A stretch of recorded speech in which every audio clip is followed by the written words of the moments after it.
ओम शांति। बाप दादा मधुबन। मीठे बच्चे, अभी तुम कौड़ी से हीरे जैसा बने हो। ईश्वर की गोद पाना ही हीरे जैसा बनना। श्रीमत तुम्हें हीरे जैसा बना देती है। परमात्मा कहते हैं, बच्चे पहले देहाभिमान में कारण आप कौड़ी समान थे, अभी आत्माभिमानी स्वयं परमपिता परमात्मा बना दिया है। अर्थात मैं एक आत्मा हूँ, मैं एक हीरा हूँ, तो इसकी स्मृति परमात्मा ने हमको दिलाई है। तो बाबा कहता यही श्रीमत हमें हीरे जैसा बना देती है। कहता बाबा, प्रश्न है, सतयुग में किसी को तो ताऊ से तख्त बादशाही और किसी को दास दासी या प्रजा पद मिलता है, इसका कारण क्या है? उत्तर है, सतयुगी ताऊ से तख्त उन्हें मिलता है जो संगम पर ज्ञान सागर की पढ़ाई को अच्छी रीति पढ़ते हैं और धारणा करते हैं। ज्ञान रत्नों का दान कर बहुतों को आप समान बनाते हैं, और जो गफलत करते देहाभिमान में आकर हंगामे मचाते उन्हें प्रजा पद मिल जाता है। पढ़ाई पर ध्यान न देना अर्थात दास दासी बन जाना। बाबा कहता है, सतयुगी राज्य पद प्राप्त करने के लिए जो संगम पर स्वयं परमपिता परमात्मा पढ़ाई पढ़ाते हैं और वह धारणा जब हम करते हैं तब हम राज्य पद पा सकते हैं। कहता बाबा, अर्थात जो मेरी सूक्ष्म इंद्रिया है, मन और बुद्धि, उस सूक्ष्म को सूक्ष्म स्थिति में स्थिर करना, अशरीर स्थिति का अनुभव कराना और मैं भी अपने समर्थ स्थिति में रहना, यही है धारणा। तो इस धारणा में जो रहते हैं वह राज्य पद के अधिकारी बनते हैं। और जब देहाभिमान में आकर सूक्ष्म इंद्रिय से और स्थूल इंद्रियों से जब हम चंचलता करते हैं, तो जैसे कि दास दासी के लक्षण है, तो दास दासी पद प्राप्त करते। कहते बाबा, आधीनता अर्थात न अधिकार में रहने वाले तो आधीन रहते हैं, और आधीनता का ही पद दिलाता है, अर्थात किसी के हम दास दासी बनकर रहते हैं। धारणा के लिए मुख्य सार है, सुख देने वाले बाप टीचर सतगुरु का रिगार्ड ज़रूर रखना है, उनके मत पर ही चलना, उनका रिगार्ड रखना है। यहाँ पे परमात्मा 3 रूप में हमारे लिए सुखदायी है, बाप के रूप में, टीचर के रूप में और गुरु के रूप में। तीनों रूपों का संबंध में अगर एक भी संबंध हम प्रामाणिकता से, अज्ञा तरीका से हम उस संबंध को निभाते हैं तो ज़रूर उच्च पदवी के, उच्च भाग्य के अधिकारी बन जाते हैं।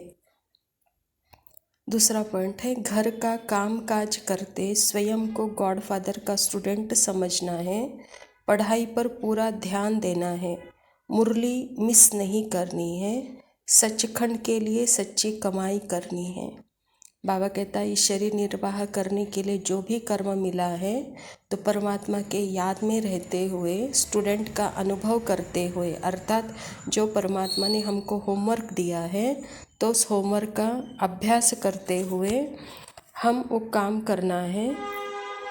एक दिन भी मुरली का डिसरिगार्ड नहीं करना, अर्थात मुरली मिस नहीं करनी है। कहता है बाबा, वरदान है, पास्ट प्रेजेंट और फ्यूचर को जान, माया जीत बनने वाले मास्टर त्रिकालदर्शी भव।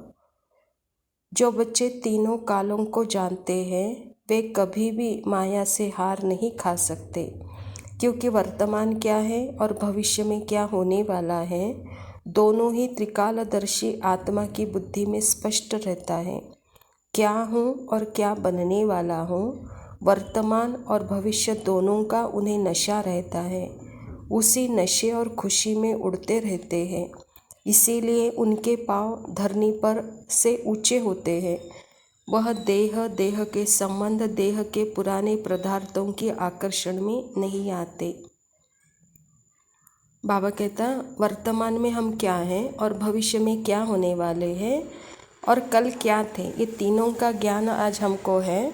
तो जिनको भविष्य का ज्ञान है और वर्तमान का ज्ञान है तो वह सदा उड़ते रहते हैं, अर्थात भविष्य उनके सामने स्पष्ट होने के कारण, वर्तमान में सदा परमात्मा के बताए हुए श्रीमत पर चलने के कारण उनका भविष्य उनको स्पष्ट दिखाई देता है। इसीलिए वो खुशी में रहते हैं, नशे में रहते हैं, सर्व देह के आकर्षणों से वो मुक्त रहते हैं। स्लोगन है, जिनके पास सरलता का गुण है उनके लिए संगठन में चलना बहुत सहज है। ओम शांति। बाबा है खड़ा तेरे साथ, तो चिंता किस बात की, मुस्कुरा के तू जी ले जिंदगी बाबा के नाम की। चाहे जो भी हो समस्या, उनका हाथ तुम पकड़ लो, देगा साथ वो हमेशा।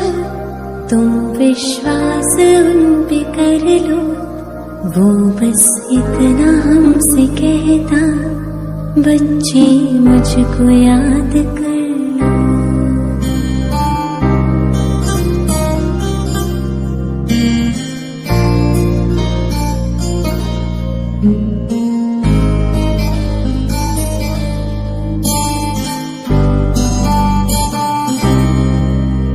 क्या हुआ है ये, क्यों हुआ है ये, छोड़ो इस बात को। अब समय नहीं व्यर्थ बातों का, त्यागो देहबान को।